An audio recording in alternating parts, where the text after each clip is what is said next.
Good morning. This is Father Stephen Kelly from St. John's Church in Detroit. And we're continuing our series of daily morning meditations, where we generally look at one or another of the lessons that are assigned for morning or evening prayer, what is known as the Daily Office Lectionary. Today, let's continue looking at the beginning of the book of Samuel, the first book of Samuel. We heard about Elkanah and Hannah, that Hannah prayed in the temple, and Eli the priest thought she was drunk. When he realized that she just had such a deep prayer petition that her lips were moving, he said that God would grant that petition. Hannah then went home, knew her husband, and they conceived a child. And that child, of course, is Samuel. So we pick up chapter 1, beginning at verse 21. And the man Elkanah and all his house went up to offer to the Lord the yearly sacrifice and his vow. But Hannah went not up, for she said unto her husband, I will not go up until the child be weaned, and then I will bring him, that he may appear before the Lord, and there abide forever. And Elkanah her husband said unto her, Do what seemeth thee good. Tarry until thou have weaned him. Only the Lord establish his word. So the woman abode, and gave her son suck until she weaned him.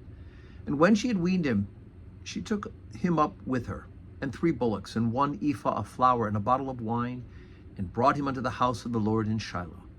And the child was young. And they slew a bullock, and brought the child to Eli. And she said, O my Lord, as thy soul liveth, my Lord, I am the woman that stood by thee here, praying unto the Lord. For this child I prayed, and the Lord hath given me my petition which I asked of him. Therefore also I have lent him to the Lord. As long as he liveth, he shall be lent to the Lord. And he worshipped the Lord there.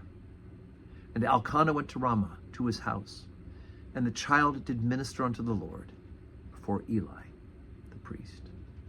So it's the beginning of the great ministry of Samuel. Now, people say when he was weaned, was he like 18 months old? No.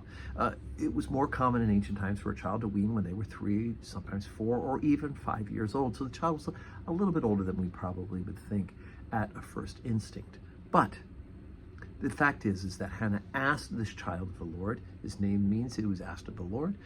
And because of that, she, not being selfish, gives thanks to God by offering him back to the service of God in the temple. Now, all children are offered in a allegorical sense, right? When you have the Feast of the Presentation, the child is offered to the Lord. But in this case, she literally, because of the vow she made, because of God's promise to hear Eli's prayer, that Eli said that this would in fact happen, that she would conceive through the natural generation with her husband and have this child which she previously was unable to conceive.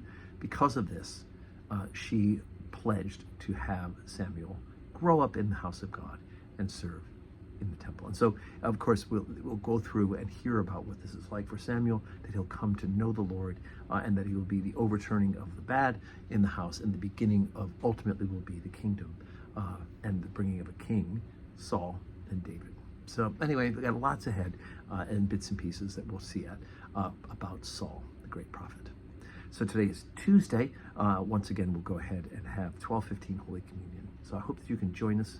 It'd be great to have you here with us, worshiping with us. Yeah, it's a little bit warm, right, and sticky, so come comfortable. If you can't be here with us, then go ahead, join us on the live stream while the service is happening, or click back on when you get your chance to do so, and pray with us, pray for us. And may God grant you a Tuesday that is full of blessings.